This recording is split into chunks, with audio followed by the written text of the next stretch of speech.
அல்ஹம்துலில்லாஹி ரப்பில் ஆலமீன் வஸ்ஸலாத்து வஸ்ஸலாம் அலா ரசூலில்லாஹி காதமன் நபியீன் வஅலா ஆலிஹி வஸ்ஹாபி அஜ்மஈன் இலா யௌமித்தீன். அஊஸு பில்லாஹி மினஷ் ஷைத்தானிர் ரஜீம். பிஸ்மில்லாஹிர் ரஹ்மானிர் ரஹீம். இன்னத் தீன இன்தல்லாஹில் இஸ்லாம். ஸதகல்லாஹுல் அஸீம். புகழ் அனைத்தும் நம்மை படைத்து பரிபாலிக்கும் அல்லாஹ் சுப்ஹானஹு வ தஆலா ஒருவனுக்கு உரித்தாகட்டும். சாந்தியும் சமாதானமும் அனைத்து இறை தூதர்கள் மீதும் இறுதி தூதர் நபிகள் நாயகம் ஸல்லல்லாஹு அலைஹி வஸல்லம் அவர்கள் மீதும் அன்னாரின் குடும்பத்தார் சஹாபாக்கள் நல்லோர்கள் நம் அனைவர் மீதும் உண்டாகட்டுமாக. இஸ்லாமிய சகோதர சகோதரிகளே, உங்கள் அனைவருக்கும் அஸ்ஸலாமு அலைக்கும் வரஹ்மத்துல்லாஹி வபரகாத்துஹு. அல்ஹம்துலில்லாஹ், 2 வாரங்களுக்கு முன் கோர் குரூப்புடைய அறிமுக நிகழ்ச்சி நடைபெற்றது. அதில் கோர் குரூப் என்றால் என்ன, அதனுடைய நோக்கம் என்ன என்பதை நமக்கு முன் சகோதரர்கள் எடுத்து வைத்தார்கள். ஆக ஒரு 6 மாத கோர்ஸாக இது இருக்கின்றது. இன்று இதனுடைய 2வது அமர்வில் நாம் அமர்ந்திருக்கின்றோம். கோர் குரூப் உங்களுடைய வாராந்திர வகுப்புகள் போல் அல்லாமல் இங்கு சற்று நாம் வித்தியாசப்படுகின்றோம். சில விஷயங்கள் இன்னும் ஆழமாக ஆணித்தரமாக புரிந்து கொள்வதற்காக நாம் இங்கு அமர்ந்திருக்கின்றோம். இன்று கோர் குரூப்புடைய முதல் புத்தகமாக நாம் தேர்வு செய்திருக்கிறது சத்தியப்பாதை லட்சிய பயணம் என்ற இந்த புத்தகம். சையத் மௌதூதி சாஹிப் அவர்கள் அவருடைய உரையை புத்தக வடிவத்திலே கொடுத்திருக்கின்றார்கள். என்னுடைய இந்த உரையின் நோக்கம் இந்த புத்தகத்துடைய ஒரு குறைந்தபட்ச அறிமுகத்தை உங்களுக்கு முன் எடுத்து வைக்க வேண்டும். அதற்கு பிறகு நீங்கள் இந்த புத்தகத்தை வாசிக்கும் போது உங்களுக்கு இலகுவாக இருக்க வேண்டும். இதுதான் நோக்கம். ஆக முழு புத்தகமும் உங்களுக்கு இந்த குறுகிய 40-45 நிமிடங்களிலே நீங்கள் விவரம் பெற முடியாது. ஆனால் இந்த உரைக்கு முன் நீங்கள் இந்த புத்தகத்தை படித்திருக்கலாம். இருப்பினும் இது ஒரு டீப் ஸ்டடி, ஒரு ஆழமான ஒரு புத்தகம். சில விவரங்கள் உங்களுக்கு புரியாமலும் இருக்கலாம். இன்ஷா அல்லாஹ் இந்த விளக்கம் நீங்கள் பெற்ற பிறகு இந்த புத்தகத்தை மீண்டும் நீங்கள் படிக்கும் பொழுது அதனுடைய ஒரு தெளிவை நீங்கள் பெறுவீர்கள் என்ற ஒரு எதிர்பார்ப்பு நம்மிடம் இருக்கின்றது. ஆக சகோதர சகோதரிகளே, முதலாவதாக இந்த புத்தகத்தினுடைய ஒரு சுருக்கமான அறிமுகத்துக்கு நாம் செல்லுவோம். தீன் எனும் சொல்லின் சரியான பொருளை நுட்பமாக ஆய்வு செய்து விஞ்ஞான முறைப்படி விளக்குகின்ற ஒரு நூல் இது.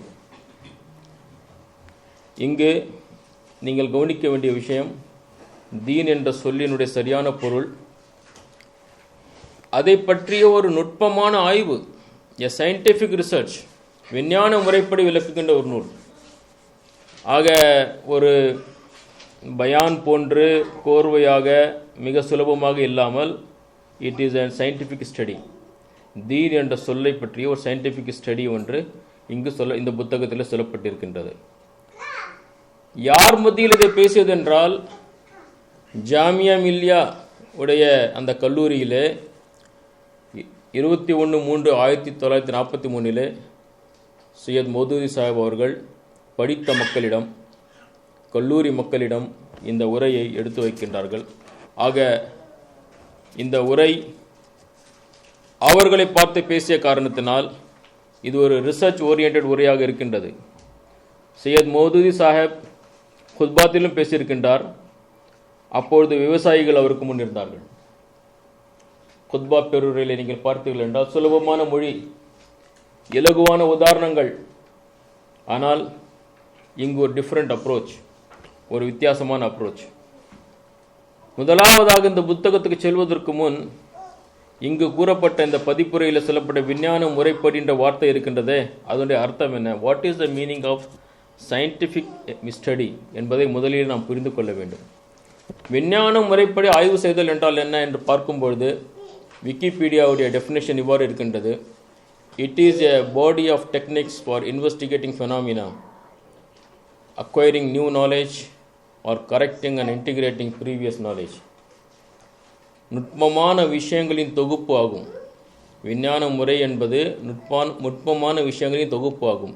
இதன் மூலம் நிகழ்வுகளை ஆய்வு செய்வது, புதிய அறிவை பெறுவது அல்லது பழைய அறிவை திருத்திக் கொள்வது மற்றும் புதிய அறிவுடன் ஒருங்கிணைப்பது.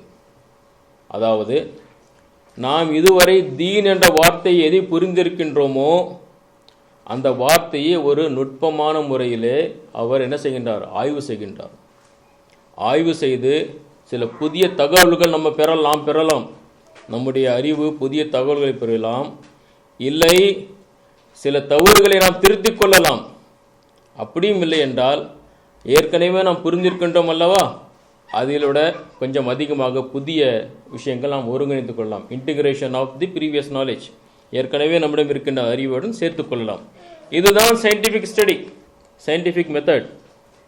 இந்த கண்ணோட்டத்தில் தான் நீங்கள் இன்ஷா அல்லாஹ் தாலா இந்த புத்தகத்தை பார்க்க இருக்கின்றீர்கள். ஆக மொத்தம் 8 துணை தலைப்புகள் இருக்கின்றன. அத்தீன் அல் இஸ்லாம் என்ற முதல் தலைப்பு, வாழ்க்கை முறையின் தேவை, மனிதனுக்கு அவசியமான வாழ்க்கை முறை, மனிதனின் தகுதியும் ஆற்றலும், நிராசையான கட்டம், நம்பிக்கையின் ஒளி, எதை வைக்காட்டலும் அதன் சிறப்பியல்களும், ஈமான் வேண்டுவதும் அதற்கு வேண்டியதும் என்ற 8 தலைப்புகளிலே மௌலானா அவர்கள் இந்த புத்தகத்தை பிரித்திருக்கிறார்கள். இதை நீங்கள் எழுத வேண்டும் என்ற அவசியமும் இல்லை, பிறகும் எழுதி கொள்ளலாம், இல்லை புத்தகத்திலும் நீங்கள் பெற்றுக்கொள்ளலாம். ஆனால் உன்னிப்பாக இந்த பவர் பாயிண்டை நீங்கள் கேளுங்கள், பாருங்கள். அத்துடன் உங்களுக்கு ஏதாவது ஒரு அம்சத்தில் தெளிவு இல்லை என்றால் உடனே அதை குறிப்பெடுத்து வைத்து விடுங்கள். அதை நம்முடைய உரைக்கு பிறகு இன்ஷா அல்லாஹ் தஆலா நாம் பார்ப்போம். இந்த முழு தலைப்பும் இந்த முழு புத்தகமும் இந்த ஒரு வசனத்தை சுற்றி சுழன்று கொண்டிருக்கின்றது. ஒரே வசனம்தான், சூரத்துல் ஆலே இம்ரானுடைய 19வது வசனம். அவுஸு பில்லாஹி மினஷ் ஷைத்தானிர் ரஜீம் இன்னத்தீன இந்தல்லாஹில் இஸ்லாம். திண்ணமாக இஸ்லாம் மட்டுமே அல்லாஹ்விடம் ஒப்புக்கொள்ளப்பட்ட வாழ்க்கை நெறி தீன் ஆகும் என்று சொல்லப்படுகின்றது. ஆக இந்த ஒரு வசனத்தை நடுநிலைப்படுத்தி, முற்படுத்தி, மையப்படுத்தி மௌலானா அவர்கள் ஒரு தெளிவான விளக்கத்தை இந்த வசனத்துக்கு கொடுக்கின்றார்கள். இங்கு சில அடிப்படை வார்த்தைகள் இருக்கின்றன.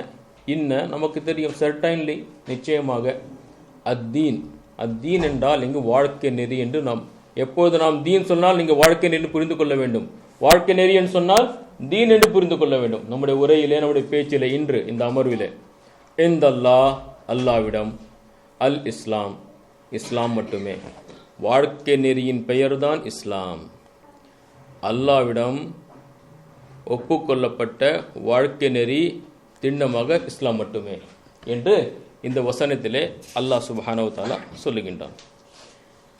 இந்த வசனம் நாம் படித்தவுடன் மௌலானா அவர்கள் சொல்லுகின்றார்கள், எவ்வாறு நாம் அணுகுகின்றோம் இந்த வசனத்தை? ஒரு முஸ்லீம் அல்லாஹ்விடம் இந்த வசனத்தை சொல்லுகின்றோம் வைத்துக் கொள்ளுங்கள். இன்ன தீன இந்தல்லாஹில் இஸ்லாம் என்று சொன்னவுடன் அவர் என்ன சொல்லுவார் தெரியுமா? இஸ்லாம் அரேபியாவில் முஹம்மது நபி ஸல்லல்லாஹு அலைஹி வஸல்லம் அவர்கள் நிறுவப்பட்ட மதம். ஒவ்வொரு மதமும் தமது மதம் சரியென்று தானே கூறுகின்றது. உண்மைதானே? ஒரு கிறித்துவரிடம் கேளுங்கள், அவர் கிறித்துவம் தான் சரி என்று சொல்லுவார். பிராமணரிடம் கேட்டால் பிராமணம் தான் சரி என்று சொல்லுவார். ஆக அவ்வாறு தான் முஸ்லிம்களும் சொல்லுகின்றார்கள், அவ்வாறு தான் நம்முடைய வேதமும் சொல்லுகின்றது. இது யாருடைய பார்வை? இது என்னாச்சு? யார் பார்வை? இது முஸ்லீம் அல்லாதவருடைய பார்வை. சரி, முஸ்லிம்கள் என்ன சொல்லுகின்றார்கள் என்றால், அல்லாஹ் சொல்லிட்டான் இன்ன தீன இந்தல்லாஹில் இஸ்லாம். சிந்திப்பதற்கோ அதனுடைய உட்கருத்துக்களை அறிவதற்கோ ஒன்றும் அங்கே வேலை இல்லை. வசனத்தை அப்படியே சிந்தித்து உணராமல் நம்பிக்கை கொள்வது, இது நம்முடைய அப்ரோச், முஸ்லீம்களுடைய அப்ரோச்.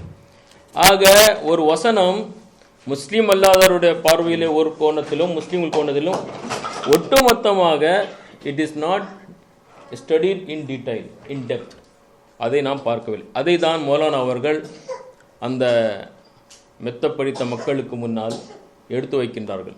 முதலாவதாக இந்த உரை தொடர்கின்றது, தீன் என்றால் என்ன? தீன் என்றால் அரபியிலே 4 மீனிங், 4 அதனுடைய விளக்கங்கள் இருக்கின்றன. இந்த 4ம் குர்ஆனில் இருக்கின்றது. கட்டுப்படுத்துதல், கீழ்ப்படிதல், பிரதிபலன், வாழ்க்கை நெறி. இந்த 4 அர்த்தங்களும் குர்ஆனில் இருக்கின்றன. உதாரணமாக நீங்கள் பாருங்கள், இஹ்தினஸ் சிராத்தல் முஸ்தகீம், மாலிகி யௌமித்தீன். மாலிகி யௌமித்தீன் எது வருது? அது மூலமா பிரதிபலன். ஃபீ தீனில்லாஹி அஃப்வாஜா, அல்லாஹ்வுடைய அதாவது வாழ்க்கை நெறியில மக்கள் கூட்டம் கூட்டமாக நுழைவார்கள் என்று இருந்தது. ஆக கட்டுப்படுத்துதல், கீழ்ப்படிதல், பிரதிபலன் அளித்தல், அதாவது ரிவார்டு கொடுத்தது, வாழ்க்கை நெறி, இந்த 4ம் தீன் என்ற அந்த வார்த்தைக்குள் பொதிந்திருக்கின்றது. இவை அனைத்திற்கும் குர்ஆனிலே பல்வேறு வசனங்கள் இருக்கின்றன. ஆனால் இங்கு இந்த வசனம் உபயோகித்த வார்த்தை என்ன? தீனா? இல்லை, இன்னத்தீன். அத்தீன் என்ற வார்த்தை, தீன். தி என்ற ஒரு வார்த்தை வந்து விட்டாலே அது என்ன ஆகி விடுகின்றது? இம்பார்ட்டன்ஸ். அது மட்டும்தான். ஹவுஸ் ஒன்று தான், தி ஹவுஸ், அந்த வீடு தான். சிட்டி, நகரம், தி சிட்டி தான் அந்த குறிப்பிட்ட நகரம். உதாரணமாக நாம் வந்து அரபியிலே மதீனா சொல்கிறோம். மதீனா என்றால் ஒரு சிட்டி. அத்தீன், அல் மதீனான்னு சொல்லும்போது எதை குறிக்கும்? அது நபிகள் நாயகம் ஸல்லல்லாஹு அலைஹி வஸல்லம் உடைய அந்த நகரத்தை குறிக்கும். அத்தீன் என்ற வார்த்தையை இங்கு அல்லாஹ் சுப்ஹானஹு வ தஆலா சொல்லியிருக்கும் போது அவர் சொல்லுகின்றார், இஸ்லாமும் ஒரு வாழ்க்கை நெறி அல்ல, மாறாக இஸ்லாம் மட்டும்தான் வாழ்க்கை நெறி. இவ்வாறு நாம் இந்த வார்த்தையை புரிந்து கொள்ள வேண்டும்.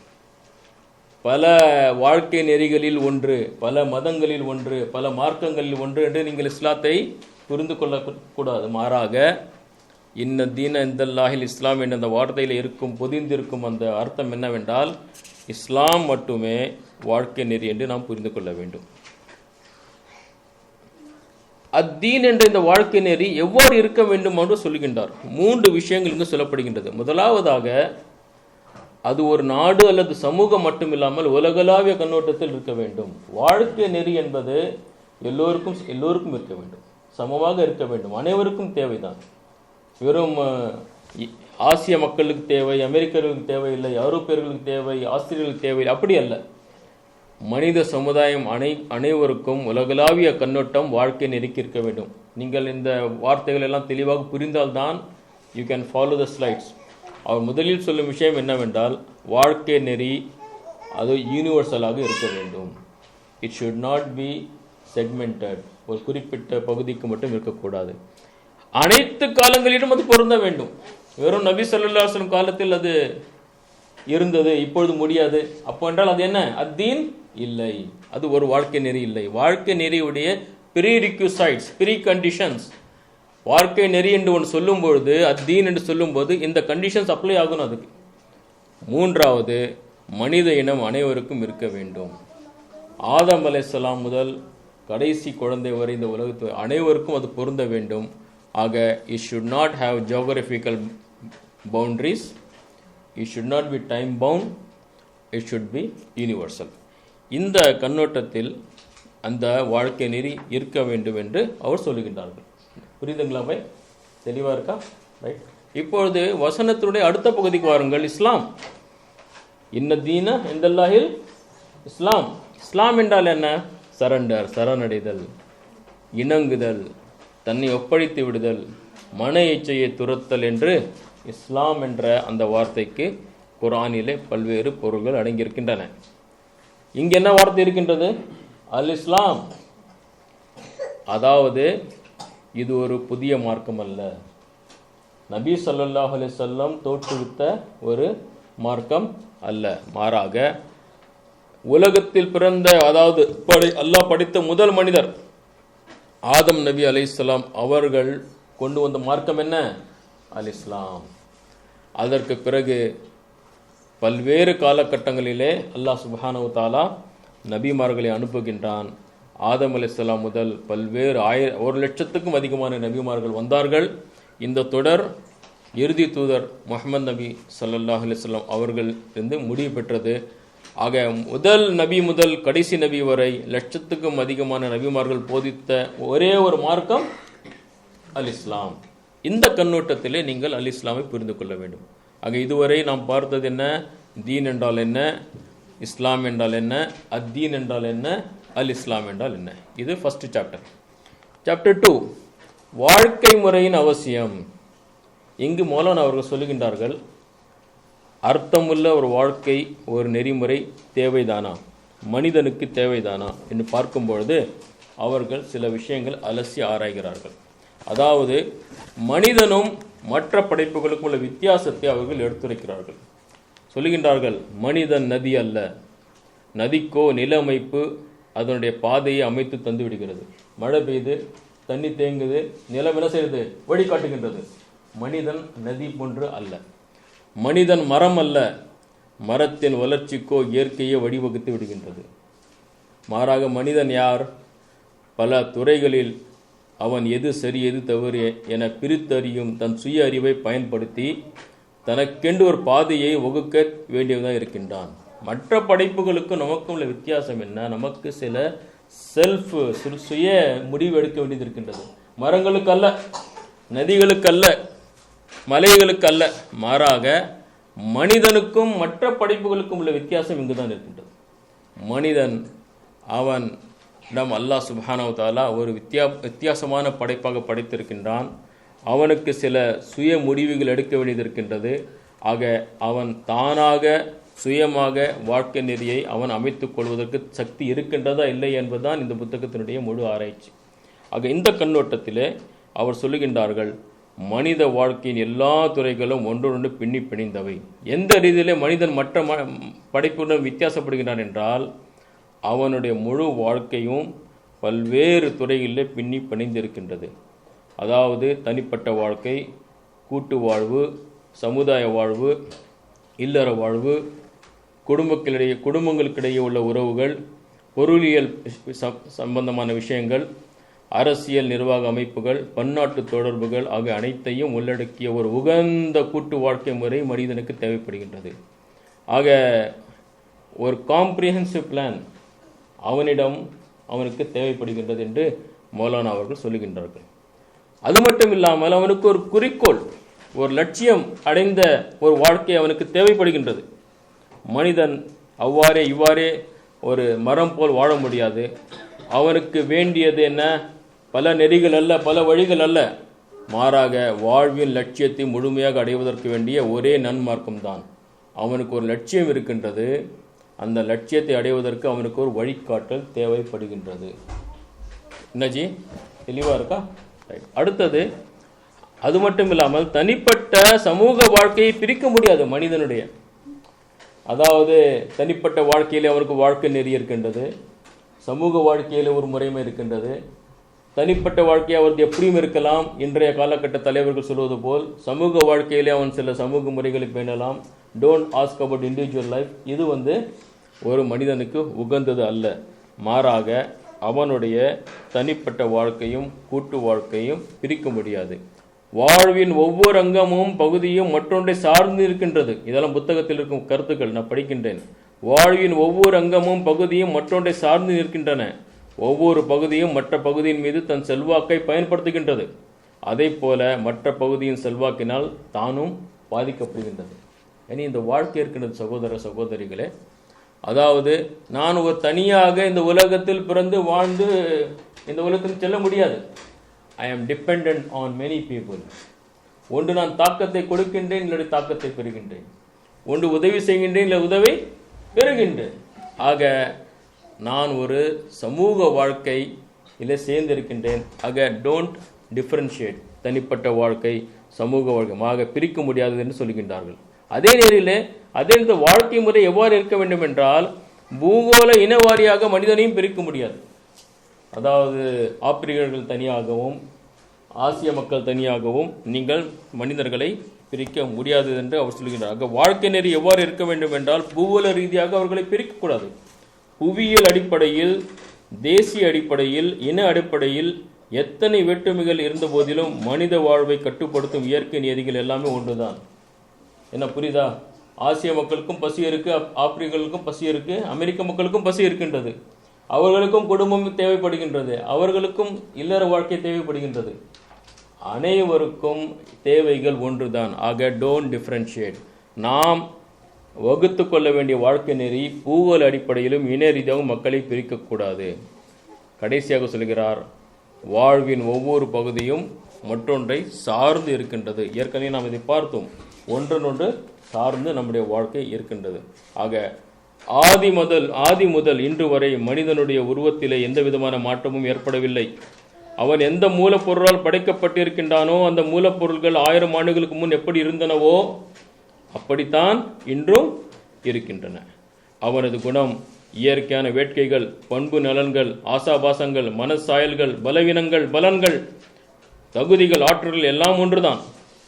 அவனை இயக்கும் சக்திகள், செயல்பட வைக்கும், பழக வைக்கும் அவனுடைய பிரபஞ்ச சூழல்கள் யாவுமே மாற்றமின்றி ஆதியில் இருந்தது போலவே இன்றும் இருந்து வருகின்றன. மனித வாழ்வின் தொடக்கம் முதல் இவை எதிலும் எந்த மாற்றமும் ஏற்படவில்லை. இது ஒரு பேர் உண்மைதானே? there is no change. நம்முடைய ட்ரெஸ்ல மாற்றம் இருக்கலாம், நம்முடைய உணவுகளில் மாற்றம் இருக்கலாம், ஆனால் மனிதனுடைய தேவை என்பது எல்லா நேரங்களிலும் ஒன்றாக தான் இருந்தது என்பதை, அவனுடைய இயல்புகள், அவனுடைய குணங்கள், அவன் கோபக்காரனா ஆதி மனிதருக்கும், அவன் மறதியாளனா ஆதம் அலைஹிஸ்ஸலாமுக்கும் மறதி இருந்தது. புரியுதுங்களா? ஆக மனிதனுடைய அந்த தேவைகள் ஒன்றாக இருக்கும்போது இன ரீதியாகவோ இல்லை தனிப்பட்ட சமூக வாழ்க்கை என்று இந்த கோணத்திலும் நீங்கள் மனிதர்களை பிரிக்காதீர்கள் என்று இந்த வாழ்க்கை நெறி அப்படி பிரிக்கக்கூடாது. அப்படிப்பட்ட வாழ்க்கை நெறி நமக்கு தேவை. பாயிண்ட் இதுதான். he is constructing the speech based on this. மனிதனுக்கு ஒரு வாழ்க்கை நெறி தேவை, ரைட்டா? அந்த வாழ்க்கை நெறியுடைய ப்ரீ கண்டிஷன்ஸ் எப்படி இருக்கணும்னா குளோபலாக இருக்கணும், எல்லா காலத்துக்கும் இருக்கணும், எல்லா மக்களுக்கும் இருக்க வேண்டும் என்ற விஷயங்கள் அவர் சொல்கிறார். இது நீங்கள் 2வது சாப்டரில் இந்த முழு விவரங்களும் நீங்கள் பார்க்கலாம். சாப்டர் 3, மனிதனுக்கு அவசியமான வாழ்க்கை முறை அது எப்படி இருக்க வேண்டும் என்றால் மேற்கொண்டு விளக்குகின்றார். அது மனித இயல்புகளுக்கு ஒத்து போக வேண்டும். வாழ்க்கை நெறியனா ஒத்து போகணும். இருக்கு வாழ்க்கை நெறி, ஆனால் ப்ராக்டிக்கலாக இல்லை, பின்பற்ற முடியலன்னா அது என்ன வேஸ்ட், அதில் எந்த பிரயோஜனமும் இல்லை. 2வது ஏற்கனவே பார்த்தது, எக்காலத்திலும் எங்கும் பொருந்தக்கூடிய அந்த வாழ்க்கை நெறி இருக்க வேண்டும். இறுதி லட்சியம் நோக்கி இட்டு செல்கின்ற வாழ்க்கை நெறி தேவைப்படுகிறது. மனிதனுக்கு ஒரு லட்சியம் இருக்கின்றது, அந்த லட்சியத்தை நோக்கி அந்த வாழ்க்கை நெறி இட்டு செல்ல வேண்டும். லட்சியம் என்ன? இந்த உலகத்தில் நாம் பிறந்தோம், இறைவனை கட்டுப்பட்டு நாம் வாழ வேண்டும், அவனுடைய திருப்தியை பெற வேண்டும், சுவனத்துக்கு செல்ல வேண்டும். என்னஜி, இதுதான் நம்முடைய லட்சியம். அப்படி இருக்கும் பொழுது எந்த வாழ்க்கை நெறியை நாம் பின்பற்ற இருக்கின்றோமோ அந்த வாழ்க்கை நெறி நம்மை லட்சியத்தின் நோக்கம் டுவர்ட்ஸ் த கோல், எந்த பக்கம் நாம் செல்ல வேண்டுமோ அதற்கு. இப்போது அவர் கேட்கின்றார், இத்தகைய வாழ்க்கை நெறி மனிதரால் தர முடியுமா? இதுதான் point. Is constructing this speech. மனிதர்களால் சயின்டிஃபிக் அப்ரோச் இப்படிப்பட்ட வாழ்க்கை நெறி 2nd சாப்டரில் படித்ததும் 3rd சாப்டரில் படித்த விஷயங்களெல்லாம் முன்னால் நிறுத்தி மனிதர்களால் இத்தகைய சாப்டர் தர முடியுமா இல்லையா என்பதை அவர் கேட்கின்றார்கள். ஆக ஒவ்வொரு காலத்திலும் ஒவ்வொரு வாழ்க்கை முறையை பரிசோதித்து பிழை என்று கண்டு பிறகு வேறொரு வாழ்க்கை நெறியை கொண்டு அதுவும் தவறு என்று அறிந்து இப்படியே மாறிக்கொண்டிருந்தால் அது மனித இனத்தின் காலத்தையும் ஆற்றலையும் பாழ்படுத்திவிடும். ட்ரையல் அண்ட் எரர் சிஸ்டம் கொண்டு வர முடியாது. ஒரு சிஸ்டத்தை நம்ம என்ன செஞ்சோம், கொண்டு வந்தோம், இந்த சொல்லப்பட்ட முறைகளில் நாம் பின்பற்றினோம், ஆனால் ஃபெயில் ஆயிடுச்சு. 200 வருஷத்துக்கு பிறகு தெரிஞ்சது அது ஃபெயிலருன்ட்டு. அப்படி செய்ய முடியாது. 200 வருடத்தில் ஆண்ட மனிதர்கள் எல்லாம் தோல்வி அடைவார்கள். ஒரு உதாரணம் சொல்லுங்க. என்னஜி? இந்தியாவில் இஸ்லாமிய ஆட்சி இருந்தது, ஆனால் இந்த வாழ்க்கை முறையை அவர்கள் பின்பற்றவில்லை. ரைட்? உதாரணமாக கம்யூனிசம் எடுத்துக்கோங்க. கம்யூனிசம் ஓஹோ ஜெய் ஜெய் என்று அது கொடி கட்டி பறந்தது. 70 இயர்ஸ்க்கு பிறகு ஃபெயிலர் என்று சொன்னான். ஆனால் 70 வருடத்தில் 2 ஜெனரேஷன் என்னாச்சு, பாழாகிவிட்டார். அதில் பின்பற்றி தோல்வியை கண்டு 2 generations லாஸ்ட் பை கம்யூனிசம். இன்று 200 ஆண்டுகளுக்கு பிறகு சொல்லுகின்றார்கள் வட்டியின் சமுதாயத்துக்கு சரியில்லை என்று, பொருளாதாரத்துக்கு அது உகந்ததல்ல என்று. ஆக சகோதர சகோதரிகளே, வாழ்க்கை நெறியை மனிதர்களால் தர முடியும் என்றால் அவர்களால் எவ்வளவு விளக்கமாக உலகளாவிய அளவிலே வாழ்க்கை நெறிய மனிதர்களால் தர முடியாது என்ற ஒரு பேருண்மையை மௌலானா அவர்கள் சொல்கிறார்கள். சரி, இப்படிப்பட்ட ஒரு விசாலமான பரந்த விரிந்த உலகளாவிய அனைத்து மனிதர்களுக்கும் தழுவிய ஒரு வாழ்க்கை நெறியை கொண்டு வருவதற்கு என்னென்ன தேவை என்று பார்க்கும் பொழுது அவர் அதனை சுட்டி காட்டுகிறார்கள். இதற்கு தேவை முதலில் பேரறிவு, heavy knowledge from beginning to end. மக்கள், ஜெனரேஷன்ஸ், அவர்களுடைய தேவைகள், அவர்களுடைய பழக்க வழக்கங்கள், அவர்களுடைய பலங்கள், அவர்களுடைய பலவீனங்கள், இந்த பேரறிவு மனிதனுக்கு இருக்க வேண்டும். ஆக முதலாவது அம்சம் மனிதனுக்கு இருக்க வேண்டியது பேரறிவு. அதை இங்கு மௌலானா இவ்வாறு சொல்கிறார்கள். இதற்கு முதலில் வேண்டியது பேரறிவு. சாதாரண யூகங்களோ வெறும் அனுமானங்களோ அல்ல.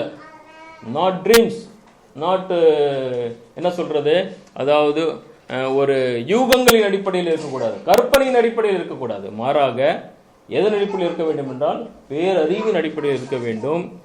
ஆதாரமான பேரறிவு. எப்படிப்பட்ட பேரறிவு என்றால், நான் யார், இப்பிரபஞ்சம் எப்படிப்பட்டது, எல்லையற்ற இப்படைப்புகளில் தன் நிலை என்ன என்பதை பற்றியெல்லாம் அறிய வேண்டும். இது முதலிலே மனிதனுக்கு வாழ்க்கை நெறி அவன் வகுக்க முடியும் என்றால் இது அவனிடம் இருக்க வேண்டும். நான் யார், எனக்கும் இந்த பிரபஞ்சத்துக்கும் உள்ள தொடர்பு என்ன, உலகத்தில் இந்த பிரபஞ்சத்தில் கோடான கோடி படைப்புகள் இருக்கின்றன, அவர்களை பற்றிய அறிவு, இவையெல்லாம் இருக்க வேண்டும். இது மனிதனால் இப்படிப்பட்ட அறிவு பெற முடியுமா என்றது ஒரு கேள்வி. அடுத்தது, இம்மை வாழ்வின் உண்மை நிலையை பற்றி அவள் அறிய வேண்டும். அடுத்து வாழ்வு பூமியிலே முடிந்து விடுகிறதா அல்லது இம்மை வாழ்வு என்று நீண்ட வாழ்வின் தொடக்கம் தானா? இது அந்த மனிதனுக்கு தெரியணும். யார் வாழ்க்கை நெறிய வகுக்க இருக்கிறார்களோ அவர்கள் தெரிய வேண்டும் இம்மை வாழ்க்கையின் உண்மை நிலை என்ன. இம்மை வாழ்வே எல்லாமாகிவிடுமா அல்லது நீண்டு நெடும் பயணத்தில் ஒரு பாகமா என்று அவர்கள் அறிந்திருக்க வேண்டும். ஆக இந்த அம்சம் தெளிவாக இருக்க வேண்டும். இன்று உலகத்தில் பல மக்கள் இருக்கிறார்கள். ஒருவர் இந்த இம்மைதான் இறுதியில் சொல்கின்றார். இன்னொரு சாரா இருக்கிறார்கள், ஏதோ யதார்த்தமா வந்துட்டுன்னு சொல்கின்றார்கள். இன்னொரு சாரா சொல்கிறார்கள், பல்வேறு படைப்புகளுக்கு பிறகு அப்படி ஆயிட்டு மனிதனை பிறந்தான்னு சொல்றாங்க. ஆக மனிதர்கள் இவை எண்ணம் எதன் அடிப்படையில் சொல்கிறார்கள் என்றால், ஃபர்ஸ்ட் பாயிண்ட் அடிப்படையில் அல்ல, மாறாக கற்பனை யூகத்தின் அடிப்படையில் சொல்கிறார்கள். ஆக பேரறிவும் இல்லை அவர்களிடம், இம்மை வாழ்வின் உண்மை நிலையும் இல்லை. அதுக்கு பிறகு வாழ்க்கை நெறியை அவர்கள் வகுக்க வேண்டும் என்றால் தெளிவான இலக்கு இருக்க வேண்டும். அதாவது வாழ்வதற்கு ஒரு இலக்கு, எந்த லட்சியத்தை அடைவதற்காக மக்கள் படைக்கப்பட்டிருக்கிறார்களோ அந்த லட்சியத்துக்கு ஏற்ற, எக்காலத்துக்கும் ஏற்ற ஒரு இலக்கு. What is the purpose of life? இன்று சகோதர சகோதரிகளே, உலகத்தில் இருக்கும் மக்களிடம், அதாவது யூனிவர்ஸை பற்றியோ இல்லை பிஸ்னஸை பற்றியோ எதை வேணும் கேளுங்கள், அவர்கள் பதில் சொல்வார்கள். ஆனால் உங்களுடைய வாழ்க்கையின் இலக்கு என்ன சார், எதற்காக படைக்கப்பட்டீங்கன்னு தெரியாது. அவர்கள் பிஸ்னஸில் டாப் சிஇஓவாக இருப்பாங்க. அவர்கள் பிஸ்னஸுடைய பல்வேறு அம்சங்களை அக்குவேறு ஆணிவென்று பிரித்து அவர்கள் ஆராய்ச்சி செய்வார்கள். ஆனால் ஷைத்தான் ஒரு ஆழ்ந்த தூக்கத்தில் போட்டுவிட்டான் மனித சமுதாயத்திற்கு. அவர்களுக்கு அடிப்படையான இந்த தெளிவான இலக்கும் இல்லாமல் போயிடும். நான்காவதாக, வாழ்க்கை நெறிய வகுக்க இருப்பவர்கள் மனித இயல்புகளுக்கு ஒத்துப்போகும் ஒழுக்க கோட்பாடுகள் அவர்களிடம் இருக்க வேண்டும். இன்னும் அவனுக்கு தேவையான அனைத்துலகத்துக்கும் உகந்த ஒழுக்க கோட்பாடுகள், இவை அவனுடைய இயற்கையான குணங்களோடு இணக்கமானவையாகவும் அதே சமயத்தில் எல்லா சூழ்நிலைகளிலும் நடைமுறைகளிலும் கொள்கை முறைகளிலும் பயன்படுத்த ஏற்றவாக இருக்க வேண்டும். ஆக மனித இயல்புகள் ஒத்துப்போகுமாறு ஒழுக்க கோட்பாடுகள் இருக்க வேண்டும். ஐந்தாவதாக, தெளிவான வரைமுறைகள், வரம்புகள், இவையும் இருக்க வேண்டும். அவனுக்கு தேவையான பண்புகள், கட்டுக்கோப்பான தெளிவான வரைமுறைகள், வரம்புகள், இவையெல்லாம் தெளிவாக இருக்க வேண்டும். ஆறாவதாக ஒழுக்க விதிகளை பற்றி இங்கு சொல்லுகின்றார்கள். அதாவது அவர்களுடைய அந்த ஒழுக்க விதிகள் தெளிவாக இருக்க வேண்டும் என்பதை இங்கு சொல்லி காட்டுகிறார். இவை அனைத்தும் 3வது சாப்டரில் இருக்கு.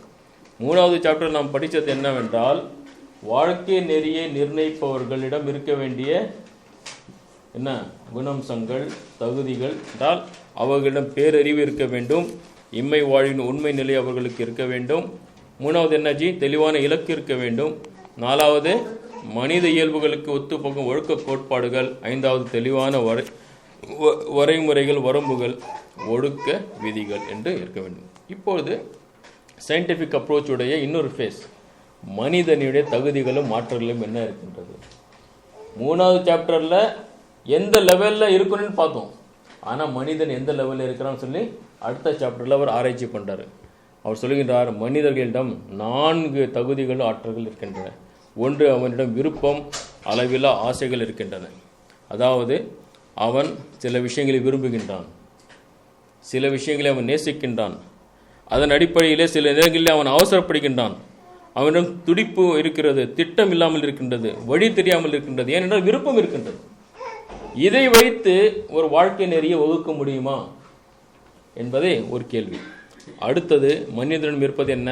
பகுத்தறிவு. இது ஒரு பெரிய வெப்பன், ஒரு நல்ல ஒரு வெப்பன் மனிதனிடம் இருக்கு, அல்லாஹ் கொடுத்த மிகப்பெரிய ஒரு வெப்பன். இந்த பகுத்தறிவை வைத்து நாம் வாழ்க்கை நெறியை வகுக்க முடியுமா என்று ஒரு கேள்வி வருகின்றது.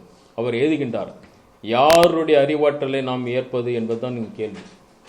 சரி, பகுத்தறிவு இருக்கின்றது, ஆனால் பல்வேறு விதமான டீச்சிங் லெவல்ஸ் இருக்கின்றது, அறிவு இருக்கின்றது. யாருடைய அறிவை ஏற்றுக்கொள்வது? ஒவ்வொருவரும் தன்னுடைய அறிவு தான் சரி, நான் சொல்வதுதான் சரி என்று சொல்லுவார்கள். ஆக இப்படிப்பட்ட ஒரு நிலை இருக்கின்றது. 3வது, மனிதனிடம் சயின்ஸ், ஆராய்ச்சி இருக்கின்றது. அவன் சில விஷயங்களை ஆராய்ச்சி செய்கின்றான், ஆராய்ச்சி செய்து சில முடிவுக்கு வருகின்றான். ஆனால் வாழ்க்கை நெறி வகுத்து தருவதற்கு சயின்ஸ் போதுமானதாக இல்லை. சயின்ஸுக்கு அடிப்படை என்ன? பொருள் முன்னால் இருக்கணும், மெஷர்மெண்ட் முன்னால் இருக்கணும். அது இருந்தால் தான் சயின்ஸ். அவனுக்கு இந்த உலகத்துக்கு பிறகு இன்னொரு வாழ்க்கை இருக்குன்னா அது சயின்ஸே இல்லை. அது அவன் கொண்டு வாங்க முன்னால் measurement. It should be a measurable thing. Science அதுக்கு ஒரு மெஷர்மெண்ட் இருக்கணும், ஃபிசிக்கல் ப்ரெசன்ஸ் இருக்கணும். அதாவது மறுமை பற்றியோ இலக்கை பற்றியோ அது பேசாது. ஆக science has got its own limitations. 4வது, மனிதனிடம் இருப்பது என்ன? வரலாறு. அவனிடம் ஹிஸ்ட்ரி இருக்கு. ஹிஸ்ட்ரியை வச்சு அவன் என்ன செய்யலாம்? ஒரு வாழ்க்கை நெறியை வகுக்க முடியும். ஆனால் நாம் சொல்ற அந்த உலகளாவிய, ஏனென்றால் வரலாறு என்பது என்ன? இட் இஸ் அதாவது பல்வேறு படிப்பினைகள் இருக்கின்றன, சில தவறுகள், சில நிலவு இருக்கின்றன. இதை ஒருவர், ஆனால் ஆதாரபூர்வ வரலாறு எதை சொல்ல முடியும்? ஆதம் அலைஹிஸ்ஸலாம் வரலாறு இருக்கின்றதா நம்மிடம்? இல்லை. நம்மிடம் இருக்கின்ற ரிட்டன் வரலாறு எத்தனை வருடங்கள்னா ஒரு 4000 வருடங்கள். அதற்கு முன்னர் இருந்த வாழ்க்கை பற்றிய வரலாறு நம்மிடம் இல்லை. ஆக வரலாறும் ஒரு மிகப்பெரிய ஒரு மாற்றத்தை நம்மிடம் தராது. ஆக இந்த 4ம் மனிதனிடம் இருக்கின்றதுன்னு சொல்கின்றார். விருப்பம் இருக்கின்றது, பகுத்தறிவு இருக்கின்றது, சயின்ஸ் ஆராய்ச்சி இருக்கின்றது, வரலாறு இருக்கின்றது. பட் இது வாழ்க்கை நெறிக்கு போதுமானதாக இல்லை சொல்லி 4வது சாப்டர் முடிச்சுட்டு 5 மற்றும் 6வதுல அவர் சொல்கின்றார், நிராசையான கட்டம். நீங்கள் இந்த சயின்டிஃபிக் அப்ரோச் நீங்கள் பார்த்தீங்கன்னா, மனிதனுக்கு ஒரு வாழ்க்கை நெறி கட்டாயமாக தேவை. அது இல்லாமல் அவன் வாழ்வது சரியில்லை. ஆனால் மனிதன் அத்தகைய வாழ்க்கை நெறியை வகுக்க முடியாது. ஏனென்றால் மனிதனிடம் இந்தந்த பலவீனங்கள் இருக்கின்றன, இவையெல்லாம் இருக்கின்றன. ஆனால் இப்படிப்பட்ட ஒரு பெரிய பரந்த விருந்த வாழ்க்கை நெறி அவனால் தர முடியாது என்ற ஒரு நிராசையான கட்டம் இருக்கும்போது அவர் சொல்லுகின்றார், வேண்டாம் நிராசை, லா தக்னது மிர் ரஹ்மத்தில்லாஹ், நிராசை அடையாது, படைத்தவனின் பக்கம் திரும்புங்கள் என்று அவர் சொல்லி, இப்பொழுது அவர் இதுவரை 4 சாப்டர் ஒரு வசனம் வச்சு அவர் ஆராய்ச்சி செஞ்சு சயின்டிஃபிக் அப்ரோச்சை அடாப்ட் பண்ணி இப்போ 5வது 6வது சாப்டரில் கடைசியில் அவர் இஸ்லாத்தை கொண்டு வரார். இஸ்லாத்தை பற்றி சொல்லுகின்றார். என்ன சொல்லுகின்றார்? அழகான ஒரு வசனம். கால ஃபமர் ரப்புகுமா யா மூசா. யார் கேட்டா இது? ஃபிரௌன் கேட்கின்றான்.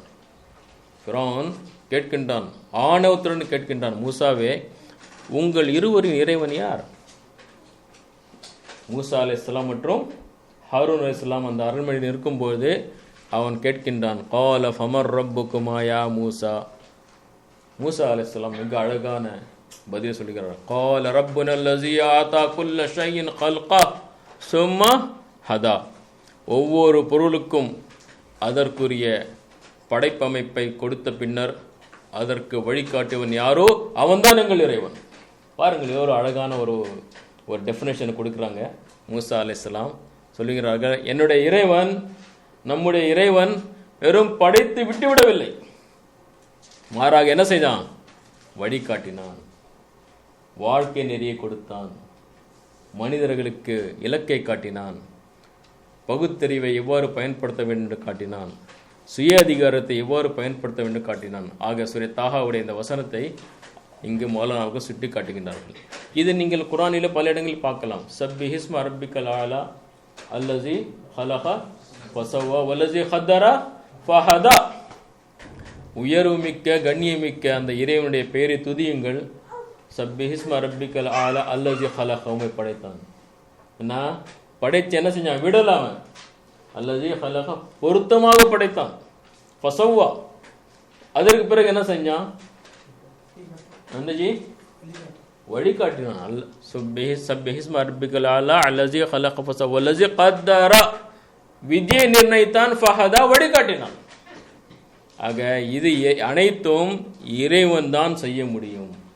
படைக்கும் ஆற்றலும் வழிகாட்டும் அந்த வாழ்க்கை நெறி அளிப்பதும் அல்லாஹ் சுப்ஹானஹு வ தஆலா ஒருவன் தான் செய்ய முடியும் என்பதை இங்கு சுட்டிக்காட்டு. ஆக நாம் என்ன செய்ய வேண்டும்? நாம் அடுத்த ஸ்லைட்டை பாருங்க, இதுதான் செய்யணும். இனி மனிதன் ஆணவம், சுய அதிகாரம் ஆகிய அனைத்தையும் விட்டு அல்லாஹ் சுப்ஹானஹு வ தஆலா தனது கருணையால் தனது தூதர்கள் மூலம் அருளிய முழுமையான வாழ்க்கை நெறி அத்தீனை ஏற்று அடிப்பணிவது தான். புத்தகத்துடைய வார்த்தைகள் எல்லாம் புத்தகத்தில் இருக்கும் வார்த்தைகள் தான். இனி மனிதன் என்ன செய்ய வேண்டும் என்றால், தன்னுடைய ஆணவத்தை விட வேண்டும். என்னால் முடியும், ஐ கேன். என்ன ஆகும்? கம்யூனிசம் நடந்துதான் ஆகும். கார்ல் மார்க்ஸ் 2 ஜெனரேஷனை அப்படியே அவர்கள் எழுந்து விட்டார்கள். ஆக மனிதன் தன்னுடைய ஆணவத்தை, சுய அதிகாரத்தை, இன்று கார்ல் மார்க்ஸ் சொன்னார், இதுக்கு முன்ன ஃபிரௌன் சொன்னான், அதே இயல்புகள் தான். அனரப்புக்கும் ஆலா, நான் தான் வழிகாட்டுவேன், என்னுடைய பேச்சு தான் நடக்க வேண்டும். அதற்கு முன்பு யார் சொன்னா? நம்ருத் சொன்னான், நான் இந்த ஆணவத்தை விடுங்கள், தன்னுடைய சுய அதிகாரமாக அனைத்தையும் விட்டு அல்லாஹ் தனது கருணையால் தனது தூதர்கள் மூலமாக அருளிய முழுமையான வாழ்க்கை நெறி அத்தீனை ஏற்று அடிபணியுங்கள். வாழ்க்கை நெறி அடைய ஒரே வழிதான், அதுதான் திருக்குர்ஆன் காட்டும் வழி என்று நாம் மனப்பூர்வமாக ஏற்றுக்கொள்ள வேண்டும். முஸ்லிம்கள் வாப்பா சொன்னாங்க, மதரசால மௌலி சாப் சொன்னாங்கன்ட்டு இல்லை. இதுவரை நாம் இந்த பாஸ்ட் 4 சாப்டர்ல படித்தது அதுதான். You accept it from your heart. மனப்பூர்வமாக ஏற்றுக்கொள்ளுங்கள் வாழ்க்கை நெறி. மனிதர்களால் முடியாது. படைத்த இறைவன் வழிகாட்டவில்லை என்றால் நாம் அனைவரும் மிகப்பெரிய சேதத்திலே, நஷ்டத்திலே ஈடுபடுவோம். ஆக வாழ்க்கை நெறி அடைய ஒரே வழி, நாம் அல்லாஹ்வின் பக்கம் திரும்ப வேண்டும். அருமையான வசனங்கள் இவைகள். இஸ்லாம் ஒன்றுதான் மனிதனின் சத்திய வாழ்க்கை முறையை கொடுக்கும், மற்றவை அனைத்தும் உண்மைக்கு மாற்றமானவை. சூரத்துல் ஆல் இம்ரானுடைய 83வது வசனம். இனி அல்லாஹ்வுக்கு கீழ்ப்படிந்து நடக்கும் தீனை, வாழ்க்கை நெறியை விட்டு வேறொரு வாழ்க்கை நெறியா இவர்கள் விரும்புகின்றார்கள்? உண்மை என்னவெனில், வானங்கள் பூமி ஆகியவற்றில் உள்ள அனைத்தும் விரும்பியோ விரும்பாமலோ அவனுக்கே கீழ்ப்படிந்து முஸ்லீமாக இருக்கின்றன. மேலும் அவனிடமே அவர்கள் அனைவரும் திரும்ப வேண்டியவர்களாக இருக்கின்றார்கள். இதுதான் அடிப்படை. அல்லாஹ்வே கேட்கின்றான், ஏனப்பா நீங்கள் இங்கும் அங்கும் அலைபாய்கின்றீர்கள்? ஏனப்பா நீங்கள் வாழ்க்கை நெறியை தேடுவதற்காக உங்களுடைய நூற்றாண்டுகளை நீங்கள் என்ன பண்ணுகிறீர்கள்? வீணாக்குகின்றீர்கள். மாறாக அல்லாஹ்வுக்கும் அந்த தீனை நீங்கள் என்ன செய்யுங்கள்? ஏற்றுக்கொள்ளுங்கள். வேறொரு வாழ்க்கை நெறியை அவர்கள் விரும்புகின்றார்களா? அல்லாஹ் கேட்கின்றான். ஆனால் உண்மை என்ன? மனிதனுக்கு தான் இந்த சுய அதிகாரம். வானங்கள் பூமியில் அனைத்தும் இறைவனுடைய அந்த வழிகாட்டலை தான் பின்பற்றுகின்றன என்று சொல்லுகின்றான். முக்கியமான வசனம், மேலும் அவனிடமே நீங்கள் அனைவரும் திரும்ப விடுகிறீர்கள். we have to return unto him. அல்லாஹ்விடம் நாம் ஒரு நாள் அவன் முன் நிற்க இருக்கின்றோம். இந்த அம்சங்களை எப்படிப்பட்ட அல்லாஹ் அந்த வாழ்க்கை நெறியை கொடுத்தவன் எப்படிப்பட்டவன்? முக்காலங்களையும் அறிந்தவன். இப்போது கம்பேர் பண்ணி பாருங்க. பேரறிவு, வாழ்க்கை நெறிக்காக பேரறிவு தேவையில்லையா? அந்த தகுதி யாருக்கு இருக்கின்றது? படைத்த இறைவன் ஒருவனுக்கு தான் இருக்கின்றது. இன்னல்லாஹ லா யக்ஃபா அலைஹி ஷையுன் ஃபில் அர்தி வலா ஃபிஸ் ஸமா. திண்ணமாக வானத்திலும் பூமியிலும் உள்ள எப்பொருளும் அல்லாஹ்வுக்கு மறைந்ததன்று. ஆக வாழ்க்கை நெறி கொடுக்க தகுதியானவன் யார்? அல்லாஹ் சுப்ஹானஹு வ தஆலா ஒருவன் தான். குல் இன்ன ஹுதல்லாஹி ஹுவல் ஹுதா, அல்லாஹ் காட்டிய வழியே நேர்வழியாகும் என்று அவர்களிடம் நீர் தெளிவாக சொல்லிவிடும் என்று அல்லாஹ் சுப்ஹானஹு. ஆக there is no way, எந்த வழியும் இல்லை அல்லாஹ்வுடைய வழிகாட்டலை பின்பற்றுகிறோம். இதை விட்டு எந்த வழியை பின்பற்றினாலும் டிசாஸ்டர், கொலாப்ஸ், அது பெரிய நஷ்டத்தை தான் போய் சேரும் என்ற அன்பை. சாப்டர் 7 நாம் புத்தகத்தினுடைய கடைசி பகுதிக்கு வந்து கொண்டிருக்கின்றோம். இறை வழிகாட்டலும் அதன் சிறப்பு இயல்புகளும்.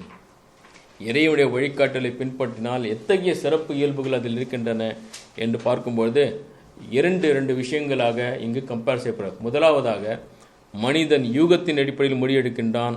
இறை வழிகாட்டல் முழுக்க முழுக்க அறிவின் அடிப்படையில் நமக்கு வழிகாட்டுகின்றது. புரியுதுங்களா ஜி? மனிதனுடைய முடிவுகள் எல்லாம் என்ன? Imaginations, assumptions. ஆனால் இறைவன் கொடுக்கிற வாழ்க்கை நெறி எப்படி? முழுக்க முழுக்க அறிவின் அடிப்படையில் இருக்கின்றது. இரண்டாவதாக, மனித சிந்தனை குறிப்பிட்ட எல்லைக்குட்பட்டது. அவன் ஒரு லிமிட்டட், பாருங்க, நாம் இங்கே அமர்ந்திருக்கின்றோம், இந்த செவருக்கு பின்னால் என்ன நடக்கிறது நமக்கு தெரியாது. இது நம்முடைய அறிவு, அவ்வளவுதான். அதுக்கு மேல் ஒன்றும் செய்ய முடியாது. ஆனால் இறை வழிகாட்டல் எல்லை இல்லாமல் விரிந்தவை. 3, மனித தீர்ப்புகள் உணர்ச்சிகளால் ஆசைகளால் பாதிக்கப்பட்டவை. ஆனால் அல்லாஹ் சுப்ஹானஹு வ தஆலா என்ன? அஸ்ஸமத், தேவையற்றவன், எந்த குறையும் இல்லாதவன். இப்பொழுது பாருங்கள், கடந்த 100 ஆண்டுகள் எடுத்துக்கொள்ளுங்கள். கம்யூனிசம் ஏழை மக்கள், உழைக்கும் வர்க்கத்திற்கு உதவி செய்ய வேண்டும். ஆனால் யாருடைய உரிமைகளை பறித்துக் கொண்டார்கள்? பொருள் உள்ள மக்கள், அசட் உள்ள மக்கள், செல்வம் உள்ள மக்களுடைய உரிமைகளை பறித்துக் கொண்டார்கள். ஆக ஏனென்றால் சில பாதிப்புகளின் காரணமாக, சில உணர்ச்சிகளின் காரணமாக அவர்கள் எடுத்த முடிவு அது. இன்றைய கேபிட்டலிசம் எடுத்து சொல்லுங்க, அவர்கள் பணக்கார வர்க்கம், அவர்களுக்கு சப்போர்ட். ஆக மனிதன் நடுநிலையாக, நீதமாக, பேரறிவுடன், எந்த உணர்ச்சிகளுக்கும் அவன் ஈடுபடாமல் ஒரு வாழ்க்கை நெறி வகுக்க முடியாது. இந்த தகுதி அல்லாஹ் சுப்ஹானஹு வ தஆலா ஒருவனுக்கு இருக்கின்றது. ஏனென்றால் அவன் தேவையற்றவன், அவனுக்கு எந்த தேவையில்லை. கடைசியாக, மனிதனிடம் பாரபட்சம், பாகுபாடு இருக்கின்றது. நாம் ஏற்கனவே பார்த்த அம்சங்கள் தான். இறைவன் அருளிய வாழ்க்கை நெறி இத்தகைய குறைகளிலிருந்து தூய்மையானது என்று மௌலானா அவர்கள் 7வது சாப்டரில் சொல்கிறாங்க. ஆக மனிதனுடைய பலவீனங்கள் எல்லாம் இந்த ரெண்டில் இருக்கு. இறைவனுடைய வழிகாட்டல் அந்த கிரீனில் இருக்கு. ஆக மனப்பூர்வமாக இறைவனுடைய வழிகாட்டலை ஏற்றுக்கொள்ளுங்கள். Be happy with that. கடைசி சாப்டரில் ஒரு முக்கியமான சாப்டர் இது, கன்க்ளூடிங் சாப்டர். உங்களுக்கு தெரியும், ஒரு உரை எவ்வாறு இருக்க வேண்டும் ஏற்கனவே நீங்கள் பார்த்தீங்க. அதில் கல்வி இருக்கும், தாக்கம் இருக்கும், மாற்றம் இருக்கும், டேக் ஹோம் மெசேஜ் இருக்கும். இதில் டேக் ஹோம் மெசேஜ் இருக்கு. கடைசி சாப்டரில் ஈமான், அது வேண்டுவதும் அதற்கு வேண்டியதும், டிமாண்ட்ஸ் ஆஃப் ஈமானை பற்றி சொல்லுகின்றார்கள். இங்கு முதலாவதாக சொல்லப்படுகிறது அத்தீன், இஸ்லாமிய வாழ்க்கை முறை இறைவனால் அளிக்கப்பட்டது என்று முழு நிறைவு கொண்ட பின் நம் மீது ஏற்படும் பொறுப்புகளும் கடமைகளும்.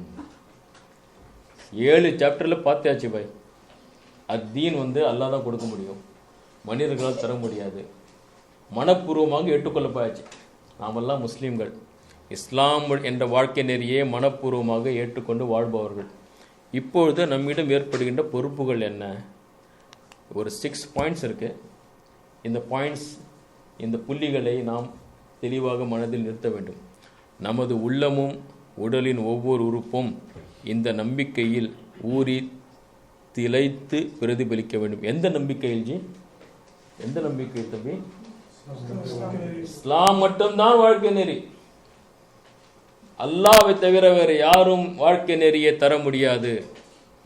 மற்றவர்கள் யார் கொடுத்தாலும் வழிகேடுதான் என்பதை எல்லா ரீதியாக நம்ம ஆய்வு செய்து எடுத்த முடிவில் இருக்குல்லவா, அதை நாம் நம்முடைய உள்ளம், உடலின் ஒவ்வொரு உறுப்பு அந்த நம்பிக்கையை பிரதிபலிக்க வேண்டும். இரண்டாவது, நம்முடைய அறிவாற்றல், உடல் உழைப்பு, அதிகாரங்கள் அனைத்தும் நமது உன்னதமான குறிக்கோளை நோக்கி இயக்கப்பட வேண்டும். உங்களுக்கு இந்த வாழ்க்கை நெறி ஒரு குறிக்கோளை ஃபிக்ஸ் பண்ணிருக்கு. அந்த குறிக்கோளை நோக்கி நம்முடைய அறிவு, உடல், உழைப்பு, அதிகாரங்கள் அனைத்தும் நாம் அந்த குறிக்கோளை நோக்கி தான் செல்ல வேண்டும். வாழ்க்கை நெறி ஏற்றுக்கொண்டாச்சே, ஆனால் குறிக்கோளை நோக்கி வாழ்க்கை இல்லை என்றால் அதுவும் ஏமாற்றம்தான், அதுவும் ஃபெயிலர் தான். ஆக இந்த வாழ்க்கை நெறி நம்மிடம் கேட்பது இவையெல்லாம் நம்மிடம் இருக்கின்றதா என்ன அலசி பார்க்க வேண்டும்.